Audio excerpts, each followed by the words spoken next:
Hello. We are here to tell you about a relatively new company called Socrait, rhymes with so great. And the way I'm going to tell you this about our company is to teach a class for you. So before I start, I'm going to grab the app and press the button at the bottom, which starts the streaming session for the class.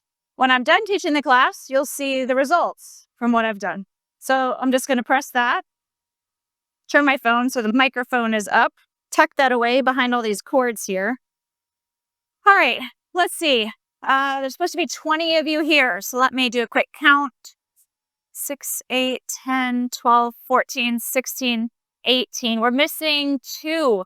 Can any of you guys tell me which students are gone today? Oh, you're right. Mark's gone. And who else is gone today? Karen's gone. All right, Mark and Karen are absent today. Today in entrepreneurship, I want to talk about how an entrepreneur finds the problem that they're going to solve in their business. So can any of you tell me how you think an entrepreneur finds the problem in their business? David, yes. Oh, okay. Yeah. So you look at the world around you and you try to find something, you try to notice something that nobody else has, a problem that's difficult that you want to solve. Okay, good answer. Good answer, David. Can anyone tell me what you do once you find the problem to solve? Emily. Okay, good. Yeah. So once you find the problem to solve, you have to think of a solution, and it should be a solution that's unique and valuable to the customers, hopefully something innovative that nobody's thought of before. So good. All right. So an entrepreneur needs to identify a painful problem and come up with a unique and innovative solution. Let me illustrate the way this works by telling you the story of the company that we're building right now called Socrait. Nathan, can you please stop talking over me? Thank you. It was the fall of 2024, and I was teaching calculus and entrepreneurship for the high school students, and I was teaching technology and society for the middle school students. At that point, I started to really feel the same kinds of feelings we describe as teacher burnout. I recognized that what I was experiencing was actually an opportunity. I'm a prior entrepreneur, and I thought, well, this is interesting. Why do I feel this way every day suddenly? Like, what is it about this year and this semester that's really making me feel this? And so I started paying attention to all of the clues around me. And Nathan, can you please close your iPad? I can see that you're playing games on your iPad. Nathan, stop playing games on your iPad. Okay. And Liam, you're actually doing a great job of focusing while sitting next to some pretty distracting things. Nice job. After weeks of paying attention, I realized that my brain was just exhausted at the end of every teaching day. It's actually exhausted at the end of one period of teaching. When you're a teacher, you're being interrupted almost constantly in the classroom. Yes, Emily? You still can't find the assignment? Carter, would you help Emily find that assignment on her iPad? Thanks. Okay. And Carter, thanks for picking up that trash too. As teachers, we track attendance, we track tardies, we track pullouts. We have to remember what to do for all of those students. We pay attention to which students need to have something in a different language and which students need to have something modified for an IEP.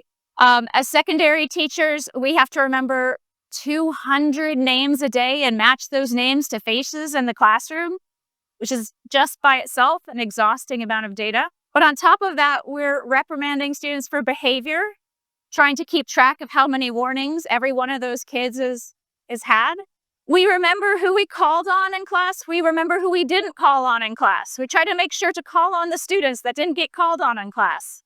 Is anyone getting tired yet? On top of all of this, we actually have to teach the class.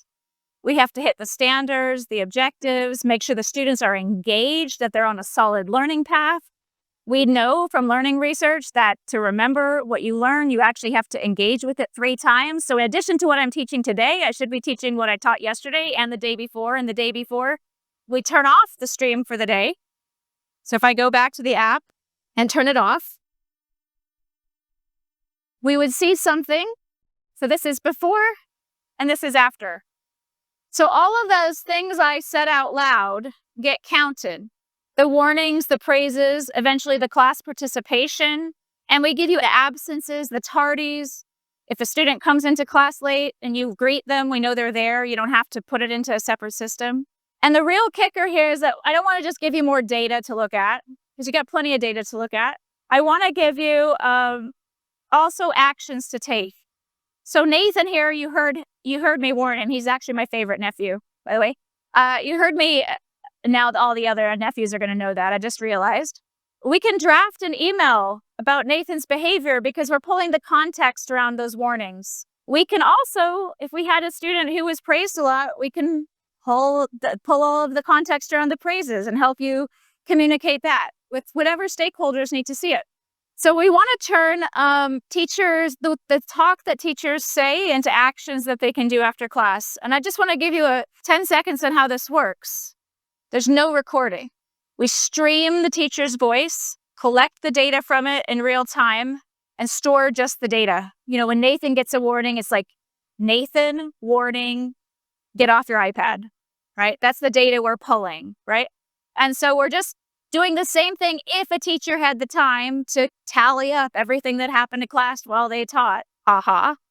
We're tallying that data for them and then giving them actions. This is just the tip of the iceberg with what we can do with the data that's in the teacher's voice. We hope that many of you will come on this journey with us to see whether we can make teaching a more pleasant job for teachers, have better communication with parents and stakeholders at school, and all of the possibilities that are ahead of us. Thanks. Thank you.